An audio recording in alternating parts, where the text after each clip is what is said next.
Today I'm going to share with you 25 amazing secrets that you definitely didn't know about 99 Nights in the Forest. For example, did you know that you can recraft these chairs? Each one gives you as many as 5 pieces of wood, which is actually quite a lot. It's also widely known that if you approach a deer on the very first night, it won't bite you. On the contrary, it will run away. For instance, there's the fact that when you're at a high elevation, the deer won't spawn.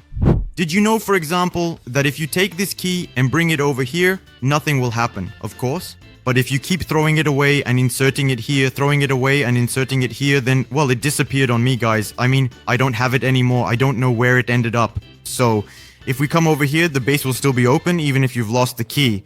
That's why we don't really need it to get through and rescue our child. By the way, when the cultists appear in the first wave, you can calmly gather your resources here and so on. The deer won't bother you, and neither will these cultists. But still, when you return to the base, you'll have to kill them. So it's better if I do it right now.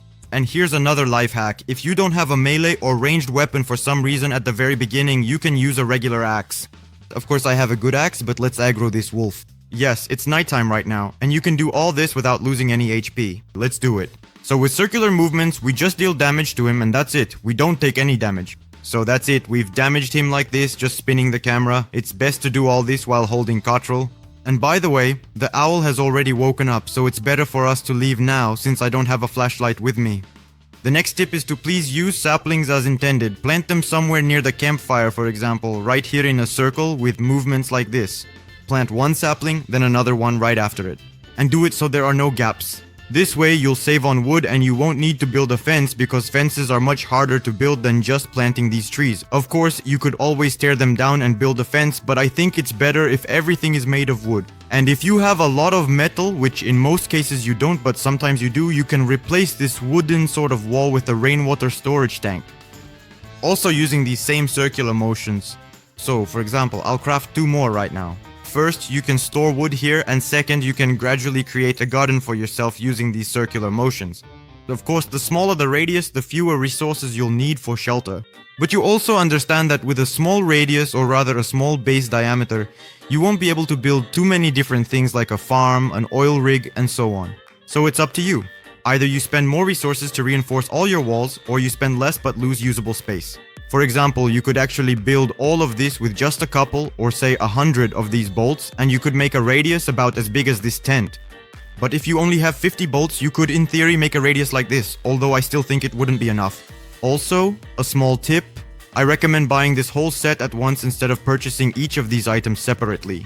But if that's not possible, honestly, it's better not to buy anything at all than to buy something like this. Especially the hat. Or rather, not the hat, but this thing here. What even is this? It basically doesn't help at all.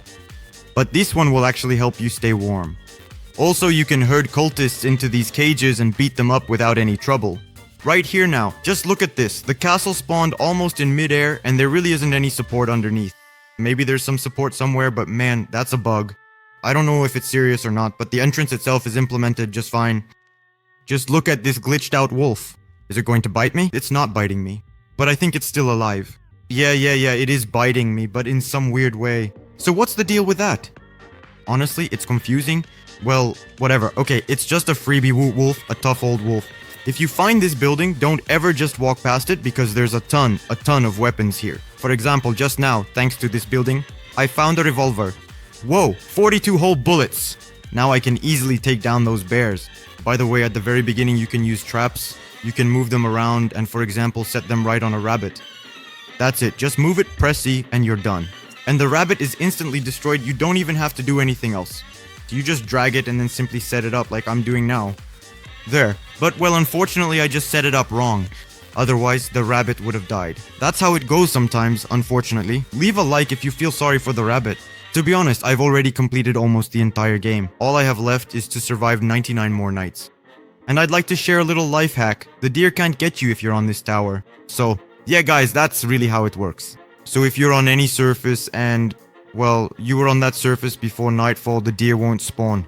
And obviously if the deer has already spawned, then most likely it will get you here if it manages to climb up. But in any case, in the grates that are, for example, at the cultists' locations, honestly, on this map I've never actually come across such locations with grates. You can hide behind them using Cottrell again, so you can crawl through the grate, and there the deer definitely won't be able to get you either.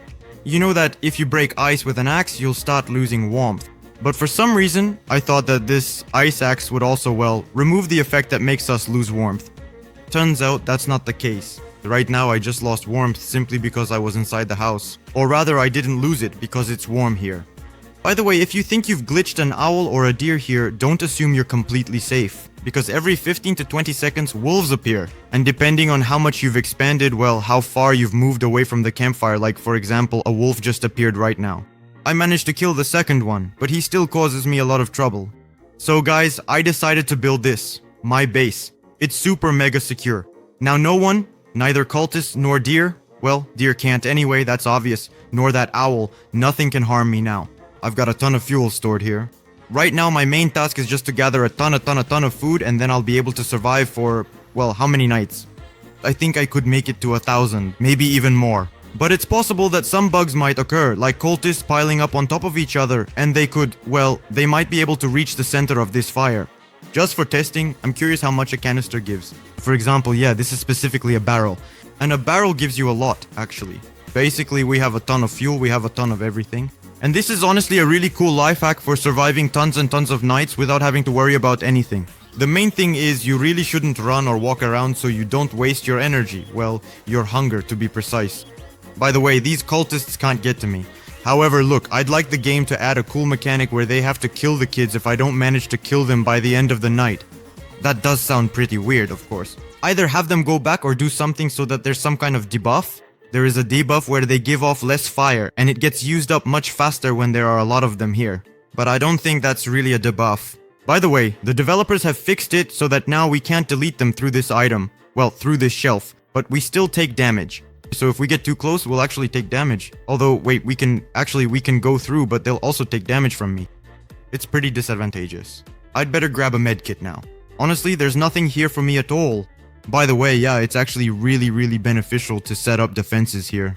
Just so those cultists also take some damage. For example, let's test that out right now. So we set it up and they're already taking damage. And you just need them to walk through a couple of times like that and they'll take damage. Oh, one of them already died. Guys, I really need to grab a medkit or I'm going to die myself. The main thing is, notice that, for example, they can walk right through this tree.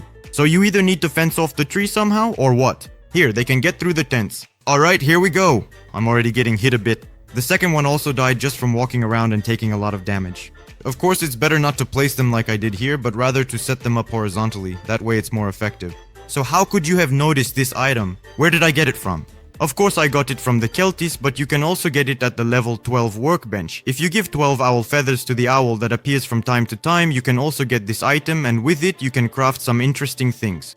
But for that you need a level 5 workbench. Basically guys, I think I've told you pretty much everything you need to know. This is specifically for the beginning of the game and some small interesting facts. So, thank you for watching this video. Leave a like, subscribe to the channel, hit the bell and write comments. Well, good luck to everyone and bye bye.